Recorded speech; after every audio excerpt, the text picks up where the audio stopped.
Hello, and welcome to another episode for the Finance, Business, and Purpose podcast. I'm your host, Adina, and today we're going to speak about how you can start an online coaching business. Now, this may be something that you've never thought of for yourself, or maybe you are like how I was several years ago before starting a coaching business, that I kind of wanted to do it in the back of my mind, but I didn't really know I did. I didn't really fully admit it to myself, but I was, listening to all the podcasts from the coaches that I looked up to and very interested in the space. I was starting to work with some coaches myself who were helping me. And it was another thing to finally realize I wanted to do that, right? But whichever kind of category you're in, thinking about like how this might be something that could apply to you or make sense is something worth considering, right? And I wanted to talk about it today because I've been having a lot of conversations with people, with coaching clients, with friends of mine recently who are interested in becoming coaches and are kind of realizing that they're meant to do that, but questioning their abilities, questioning whether they have what it takes, questioning if they have to go get all these certifications. I've also been talking to a lot of people who are coming to us like for financial counseling, right? And there's financial goals they want to work on, but they're also mentioning that they want to have some kind of deeper meaning, some kind of deeper purpose for their work. Maybe they've been hustling and working really hard, their heads down their whole lives, just like work, sleep, right? But not able to actually ever think about like, what do I really want to do? Or why am I really here? How am I meant to contribute? And it could be that coaching could be an option for them or something else. But exploring business and online business is a really great way to play around and think about things you could do because it's just so easy to start an online business, whatever format it is in. You don't need to go, rent a space. You don't need to go hire employees to run a store, right? You don't have to figure out how to pay electricity for the business and utilities. Like, you can literally just use Wi-Fi at the library, right? And start a coaching business for free. So I wanted to talk about four ways you can start an online business today and think about this for yourself. So number one is thinking about what you don't need to do to start a business. This is a really big one because a lot of folks I've talked to over the years who are thinking about becoming coaches or starting businesses think that they have to go get a certification or think they have to get some kind of credential or degree to do this. And what I always say is that comes from like a very traditional way of thinking from kind of how the economy used to be, right? From patriarchal conditioning, right? That we need other people's permission to have value, that we need other people's permission to do things. And the system was for a very long time that to be any profession, you had to go to school for it and have a degree saying you were authorized to do that.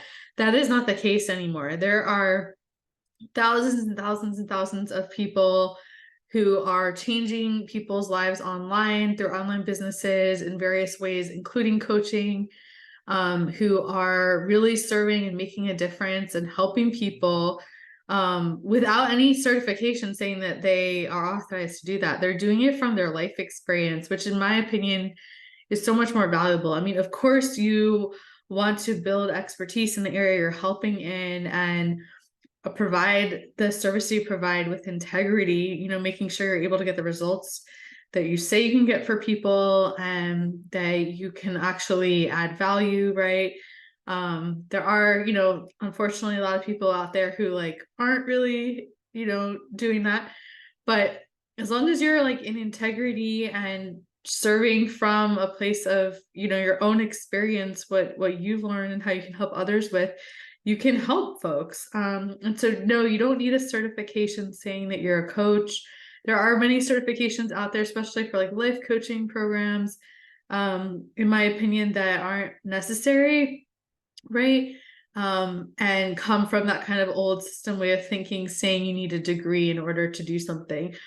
We just, again, don't need that with the internet now and online learning. I mean, we know that there are more people learning information out on YouTube than there are in colleges, right? Like, so the location of where people are learning and getting answers to their problems has really shifted to the online space, rather than institutions and things like that. So you don't need a certification, you don't need anyone's permission.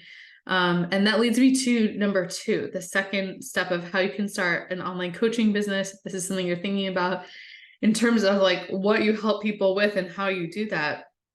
So think about what you've struggled with the most in your life. The reason I say that is usually the really hard things we've gone through, the things we've struggled with a lot, we have learned a lot from, and we have lessons to share. And there's usually things we've learned that we can help others with, right?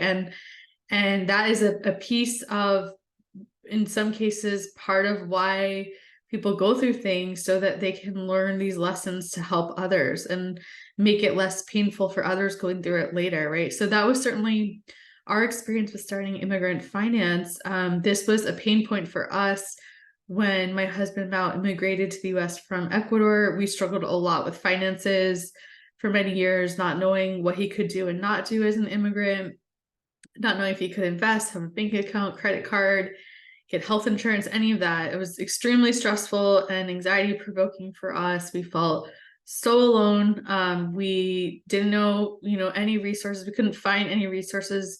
There really weren't any resources on this topic of what we were going through. So we went ahead and created it and started building those resources to help people, right? And so that's a direct example of using something you've struggled with to turn that around and serve others with what you've learned. So it can either be something that you went through and you succeeded in that journey, and you figured out how to survive that in an effective way that can help others who are going through that. Or it could be something where you really didn't succeed at, and it was really painful and it was a huge struggle, right? But there's lessons you learned that you wish you would have known in the beginning that would have saved you a lot of pain and stress and anxiety, right? That you are passionate about making sure others know, so that they don't have to go through the pain you went through. That was kind of more our example. So that is the second recommendation, is to help people with something you've struggled with, and just take some time.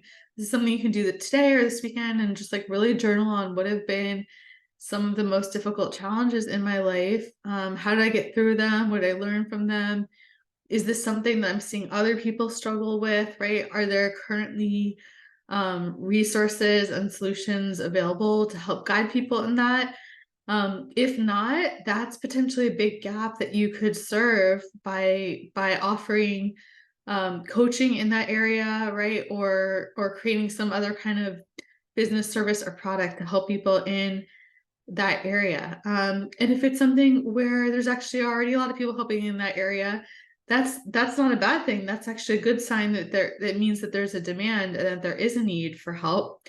And so that could be confirmation, right? And then the next question often becomes like, well, who am I to do this if there's all these other people doing it, and there's too many other people helping folks in this area, there's too many coaches, that the world doesn't need more coaches, right? My friend I was talking to about this actually said that was something she was struggling with. And what's really important to think about here is that there's no one out there who is like you, right? So no one out there in the entire world has had the life experiences that you've had. No one out there in the entire world has had the perspective that you've had going through those life experiences, or learned the same lessons, right? And as I told her, my friend, when I was talking with her about this, I strongly believe that there is, someone out there who is meant to help each of us during different challenges in our life, whether it's the form of a coach or a mentor, a friend, whatever. There's not like one person out there who's meant to help you for your whole life, right? there's different journeys and different phases of our life where we struggle with different things, where different people can be of service and help us. And so there, if you've had the thought to be a coach, if it's something you've thought about or considered, or the idea has crossed your mind, the idea is already there. It's already real. It's that thought has come there for a reason. And there's most likely, if you've had that thought, people out there in the world right now who you are meant to help, who you are that one for that particular moment of that part of their journey, whether it's happened already or not, whether it's in the future or now, where you are the one who could help serve them and guide them and support them through that phase of their journey. So think about that, and think about it in terms of like a duty, a moral obligation, that there are folks who already need me out there, who are just waiting for me to step up and have the courage to do this and to go outside my comfort zone and see how I can serve. And they're just waiting for me to do that right now, right? So that is something to think about in terms of like viewing this more as you have something unique to offer that others can't, that there's no one like you who's had your experiences, and there's people out there where you're the right one. It doesn't matter how many thousands of coaches there are online, you're the one that particular person needs at that moment in their life. The way I think about it visually, because I'm a visual person, is like, imagine that you're in space, right? And there's like all these stars right there, out there in space, and there's these stars that have their light turned off, right? And they're kind of dull, and they're going through these struggles. They're disconnected from their soul. They're going through pain. They're going through a hard time, right? And maybe there's thousands and thousands of them, right? Because lots of people are going through the world, going through that, and it's part of the human experience to suffer and have these hard times, right? But imagine out of those thousands and thousands of stars with their lights turned off, there's like a couple of them, there may be 3 or 4 that are just literally waiting for you to show up to help them turn their light back on. And that you have the power to do that, right? And that is an act of service you could do, to help these particular 3 or 4 stars turn their light back on. And if you could do that, how could you not try, right? If you're the one to do that, even if there's thousands of other coaches who can help the other stars. So that's kind of visually how I would suggest thinking about it. The third step, how you could start an online coaching business, is to not put so much pressure on yourself to have it all figured out right now. This has come up in several conversations recently as well this week, of like, well, what do I coach on, and what would be my framework, right? And I just, that uncertainty of like not knowing exactly how to do it, and not having the skill fully developed, right? Because with like anything in life, it takes time to develop a skill. And when you start in that journey and that skill on day one, you're not going to have that skill fully developed. It takes time, it takes practice, it takes experience, it takes trial and error, right? So you don't have to have on day one your whole framework figured out. And that's actually going to develop organically and most effectively with time, through experience working with different clients, and really customizing to what your clients need, to really listening and responding to their specific needs. And every client and their situation is going to be different, but you will notice over time there will be some recurring themes for some of your clients, of common challenges they're going through, or common repeated ways you find yourself like guiding them on how to work through that particular issue. And at some point, you're just going to be finding yourself repeating those things over and over, to the point where it will naturally become part of your framework and process of how you coach people in the area that you coach in. So again, you don't have to have it all figured out. Let it develop with time, and give yourself that grace to step into the uncertainty when you're starting coaching, and trust that it will develop with time. The fourth and final suggestion I have for starting an online coaching business is to really work through the fears and doubts that come up so that you can actually start.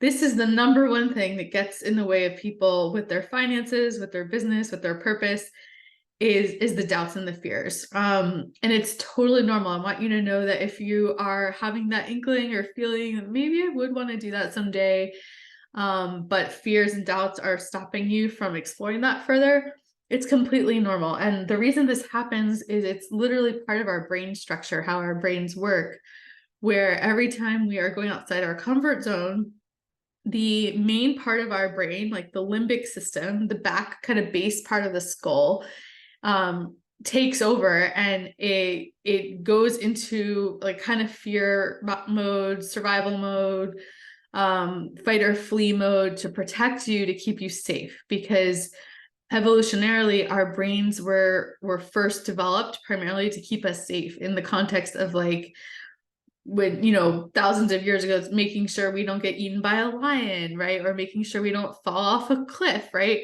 Our brains, the limbic system there was designed to keep us safe and keep us in that fight or flight mode to protect us. The thing is, in modern day society, it's far less frequent that we are actually in situations where our lives are in danger. And so if that is happening, it might likely be that you're just feeling fear because you're going outside your comfort zone. So doing something like starting an online coaching business is not actually something that's going to risk your life, right? Or like put you in an emergency situation, like if you were about to be eaten by a lion or fall off a cliff. But our brains can't distinguish it. Our brain just goes, okay, this is something new. This is something outside my comfort zone. This is scary. So I'm going to feel all that fear that I would feel as if it was a lion chasing after me. So just know that's how our brains work structurally. And if you're feeling that way, that's why that's happening.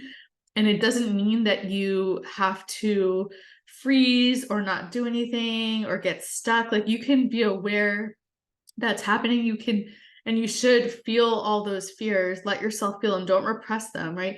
Feel the emotion of it. And then you can take that baby step forward anyway, right? So that's like what the definition of courage comes down to. It's not being fearless. Courage is about taking action despite fear. So going ahead and doing that first little baby step, maybe it's doing a little Googling online about what is a coaching business, or maybe it's listening to a podcast like this about how you could get started with an online coaching business, or maybe it's spending some time journaling and just kind of brainstorming what are struggles I've had, right? And what are things that I could help people with, right? That I've been through, that others are suffering with, right? So taking action despite the fear is really, really important. And I'll just wrap up there with saying that that is something I absolutely love helping people with. That's one of my passions, is to help people through the fears and doubts that come up and get in the way of them being able to fulfill their purpose. So if I could be helpful at all for you, I would love to support.